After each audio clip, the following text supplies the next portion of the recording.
मैंने अपना पति खोया है, जो इस सदन के माननीय सदस्य थे।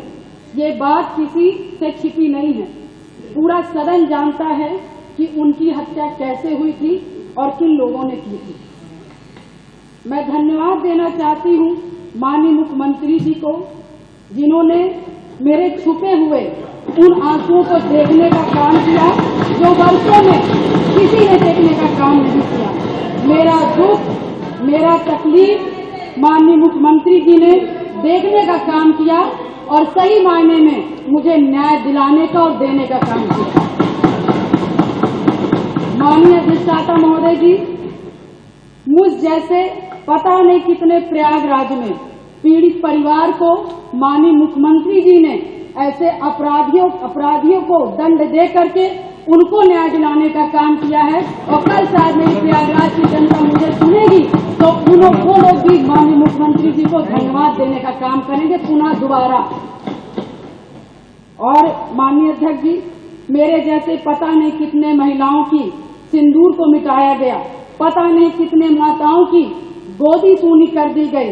मैं धन्यवाद देना चाहती हूँ ऐसे मुख्यमंत्री जी का, जिन्होंने जीरो टॉलरेंस ला करके पॉलिसी को ला करके अपना करके अपराध और माफिया अतीक अहमद जैसे अपराधियों को मट्टी में मिलाने का काम आज प्रयागराज अधिष्ठाता महोदय जी, आज प्रयागराज ही नहीं अपितु पूरा उत्तर प्रदेश की जनता आज माननीय मुख्यमंत्री जी के तरफ विश्वास की नजर से देखता है कि कोई भी प्रदेश का कोई भी माफिया या भू माफिया हमारे भाई की तरफ, हमारी महिलाओं की तरफ, हमारी बहनों की तरफ बुरी नजर से उठा के देखने का काम करेगा तो उस हर अपराधी को मिट्टी में मिलाने का काम किया जाए। और माननीय अधिष्ठाता महोदय जी, मैं ये कहना चाहूंगी कि कोई जिसकी सबसे बड़ी बात, क्योंकि जो करके दिखा दे उसी पर विश्वास किया जाता है। मैं भी 3 बार इस सदन की विधायक रही हूँ, बहुत छोटी उम्र से रही हूँ। सबके विश्वास और सबकी आस से मैं यहाँ पर आई हूँ। उसी आशा और विश्वास को जब भी मुझे किसी ने दिलाया है तो मैं उसके साथ खड़ी रही हूँ। मैं कहना चाहूंगी कि इसकी सबसे बड़ी नजीर प्रयागराज में आपने हत्याकांड में देखा होगा, जिस तरह से जिसमें मेरे पति की हत्या हुई थी और जिस घटना को पूरा प्रदेश जानता है। मैं माननीय मुख्यमंत्री जी के आने के बाद मुझे न्याय मिला। मेरे पति के हत्यारे अतीक अहमद को माननीय मुख्यमंत्री जी ने मिट्टी में मिलाने का काम किया।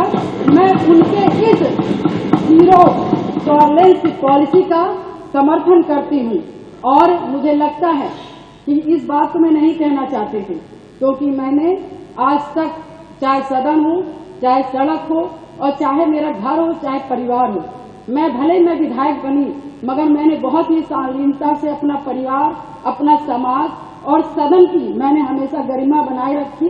मैंने कभी भी किसी का अपमान नहीं किया। मगर मैं विधायक से पहले मैं 9 दिन की दाता थी। मेरी माँ तो 9 दिन की शादी हुई थी और मैं उस ससुराल में मैं विधायक बनने नहीं गई थी। मैं सिर्फ उस घर का रोटी बनाने के लिए गई थी, अपना परिवार बसाने गई थी। मैं विधायक नहीं बनने गई थी। मगर जब मेरे साथ घटना हुआ तो मैंने न्याय के लिए अपना आवाज खोला, अपने अधिकारों को मांगने का काम किया और जो कि मुझे जिस तरह से मुझे सही लगा, मैंने कभी जनता को अपना परिवार समझा, कभी आप सभी माननीय सदस्य को अपना भाई बंधु समझा और आप ही लोग से, सभी लोग से मुझे ताकत मिली। और मुझे लगता है कि प्रयागराज में जो कोई नहीं सोचता था, मैं मिसाल हूँ उन सभी लोगों का, जो कि मैं बहुत गरीब परिवार से, दोनों ससुराल और मैके दोनों परिवार से, बहुत गरीब परिवार से आती हूँ। न मेरे पास पैसा था, न गाड़ी था, न व्यवस्थाएं थी, न घर में कोई एक आदमी था। मगर धन्य शहर पश्चिमी की जनता ने जिस पे मुझे विश्वास करके मुझे चुनाव लड़ने का काम किया और अपने पैसे से चुनाव लड़ने का काम किया और उन्होंने लड़वाने का काम उसी आस्था विश्वास के साथ सन 2005 से मैं कमर कस के मैंने शायद अपनी नहीं की, अपने पति की, मुझे तो पता ही नहीं था कि कौन क्या है, मगर मैंने जब जाना कि इससे कोई लड़ने के लिए तैयार नहीं इस अतीत ऐसे माफियाओं से, तो मैंने लड़ने की ठानी, क्योंकि मुझे बस एक चीज लगा कि आज मैं डर जाऊंगी जिसके पति की सारे आम हत्या कर दी गई और उसकी डेड बॉडी नहीं दी गई। ऐसे पता नहीं कैसे नॉर्मल इंसान जो छोटे छोटे समाज के लोग होंगे, पता नहीं हजार राजू पाल जी की हत्याएं हो जाएंगी और हम जैसी लड़कियां गूंगी बहरी घर में बैठ जाएंगी। अधिष्ठाता महोदय, मैंने उनकी आवाज मैं सुन करके और मैं अपने लिए लड़ाई नहीं की, पूरे शहर पश्चिमी और पूरे प्रयागराज और पूरे उत्तर प्रदेश की जनता के लिए लड़ने का काम की। और शायद मेरे आराध्य शिव जी को तरस आया होगा जिन्होंने की सरकार बनाई और हमारे जो सबको जी को मानने वाले हैं, भगवान जी हनुमान जी को मानने वाले हैं, ऐसे मुखिया उत्तर प्रदेश के सरकार के मुख्यमंत्री बने। और शायद मेरी दम घुट रही थी और शायद मुझे दिक्कत हो रही थी और शायद मैं लड़ते लड़ते कहीं न कहीं अंदर से टूट रही थी, शरीर कमजोर हो रही थी, परेशान हो रही थी। ईश्वर को भी तरस आया और महाराज जी को भी तरस आया और मुझ जैसी महिला को न्याय दिलाने का काम किया। उत्तर प्रदेश की जनता को मुझ जैसी महिलाओं को न्याय दिलाने का काम